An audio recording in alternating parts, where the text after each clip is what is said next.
Berdasarkan catatan Polres Landak, ada 10 kasus kriminal yang terungkap selama bulan November hingga Desember 2024 lalu. Satu di antara yang paling mencolok adalah kasus tindak pidana perdagangan orang yang melibatkan seorang tersangka berinisial A. Tersangka ini ditangkap dalam operasi tangkap tangan setelah polisi berhasil mengidentifikasi keterlibatannya dalam memperdagangkan korban yang terhubung dengan pelanggan di salah satu penginapan di Kota Ngabang. Ancaman hukuman yang menanti pelaku perdagangan orang ini adalah 15 tahun penjara. Tak hanya itu, Polres Landak juga menangani 2 kasus persetubuhan anak di bawah umur. Kasus pertama terjadi di Desa Meranti, di mana tersangka berinisial KM melakukan tindak pidana tersebut di sebuah pondok kebun yang terletak di tengah hutan. Korban yang merupakan anak di bawah umur melaporkan kepada ibunya, dan kasus ini segera ditangani oleh pihak kepolisian. Pidana perdagangan orang, PDPO 1 orang.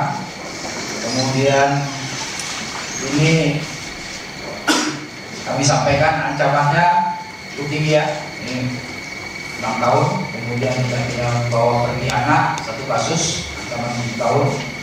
Kemudian tindak pidana persetubuhan anak di bawah umur 2 kasus, ancaman 7 tahun. Kemudian tindak pidana pencurian ada 2 kasus, ancamannya 5 tahun. Jadi totalnya di sini pengungkapan ada 10 kasus.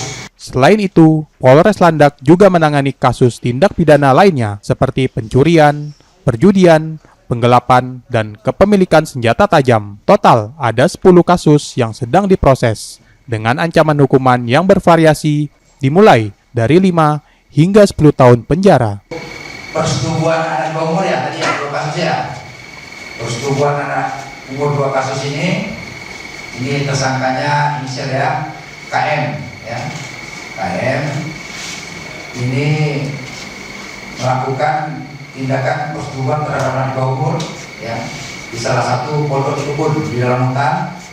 Ini alamatnya di Desa Meranti. Si korban melaporkan kepada ibunya, setelah itu melapor ke Polres. Kita tangani, kita temukan alat bukti, saksi-saksi, dan ternyata benar tersangka ini yang melakukannya. Kita proses lebih lanjut. Polres Landak terus berkomitmen untuk mengungkap setiap tindak kriminal dan memberikan rasa aman bagi masyarakat. Dalam waktu dekat, diharapkan seluruh proses hukum dapat diselesaikan dengan ketentuan hukum yang berlaku. Dari Kabupaten Landak, Hendri Marcelino memberitakan.